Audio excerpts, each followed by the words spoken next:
My name is Monica Gleberman, and you're listening to Silence on Set podcast. For today's podcast, we're at the LA premiere of 13 Lives, which is a drama survival film based off a true story about a rescue mission that is assembled in Thailand, where a group of young boys and their soccer coach are trapped in a system of underground caves that are flooding.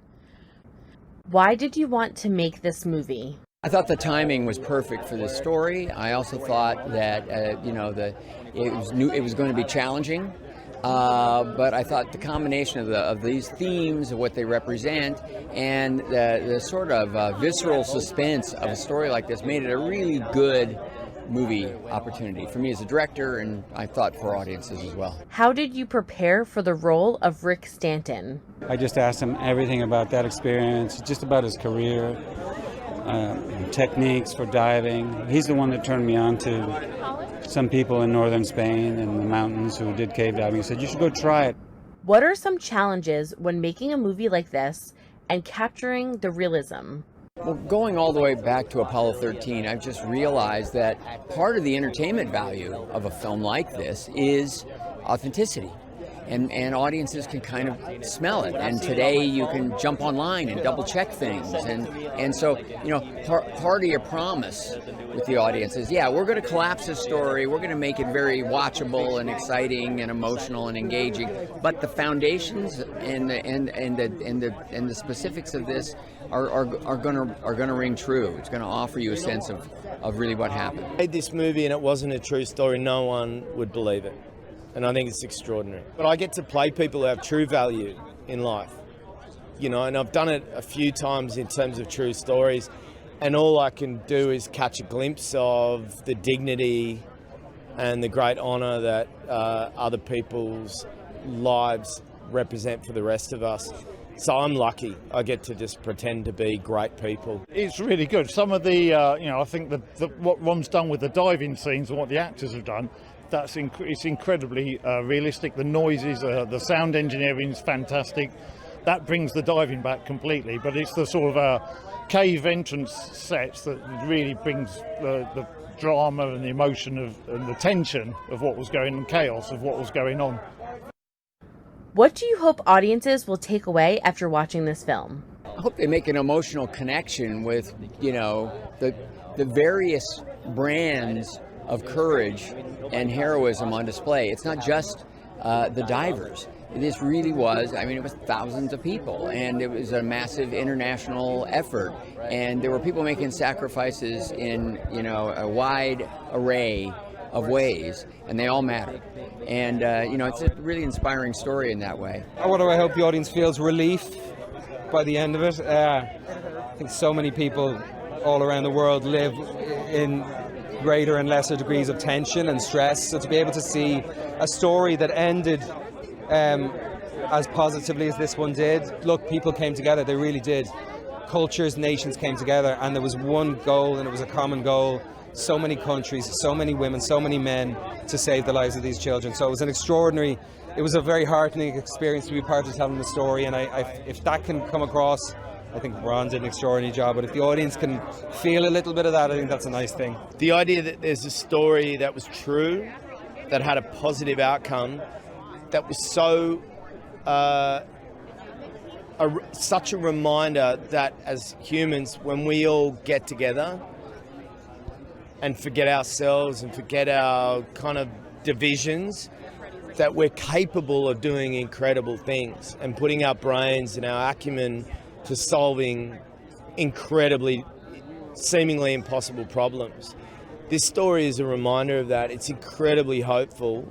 And like I said, even if we hadn't been through what we're going through right now, it'd be worth telling. I just really wanted to be involved in it, knowing there was an Australian who played a key role in the rescue and a shockingly complicated emotional role and a medical role and a physical role in this. And I know him to be one of the greatest human beings I've ever encountered in my life. I wanted to be involved. Yeah, I hope what they take away is what I took away from it, which is just the scale of how many people were involved in this rescue. And I didn't know. I learned so much doing it, and I think Ron's done it so beautifully. And like you said, it's so emotional on so many different levels. I think that's because it tells so many different stories, and every single person really touched my heart. Every single person's story in this. So I hope that people take away just how rich and huge this rescue was. Well, there's two things from a personal point of view. We were involved in it very much hands-on, and in a way we made it look too easy. Every day we'd go in, 4 or 5 boys would come out, and nobody really engaged or knew what we went through and how we did it. So I'm really pleased that people get to see that. But of course, on a wider picture, there were 5,000 people there, of which we were just a handful, all working together in adversity to achieve a positive outcome. But it always happens in adversity, never in normal times. In depicting such intense diving scenes, what challenges did some of the cast and crew face? It was demanding, and yet once the actors, led by Viggo Mortensen and Colin Ferrell, once they had trained with the real life divers, and Rick Stanton and Jason Malton, they came to me and said, we have to do all the diving. This is such a specific technique that it's like part of our characters that we get this right. Well, this was so liberating for me and great for audiences, because the way the shots unfold, I mean, it's so mesmerizing, and then you realize this is them in those tight places. This is them, dealing with that danger and this highly technical diving, and it was it was just I so appreciated their commitment. I was nervous at first, maybe a little extra, because here it's not only scuba diving, which I tried a couple times before, but never in these narrow passages, and so I just paid a lot of attention to Ron Howard, what he was saying, but especially to Rick Stanton, the guy I was playing, who was our consultant. He was there. There's moments that are scary where you're in very confined spaces, and if you have any claustrophobia at all, which I have a little bit sometimes, you just find yourself, there's lots of bubbles. It means, you're breathing too much, and you shouldn't. You got to save your oxygen. And if I want to seem like Rick Stanton, I wouldn't be breathing that hard. So it took me a while, but Ron gave us rehearsal time to be with them, and by the time we started, we were all fairly comfortable. The challenge daily was not to drown.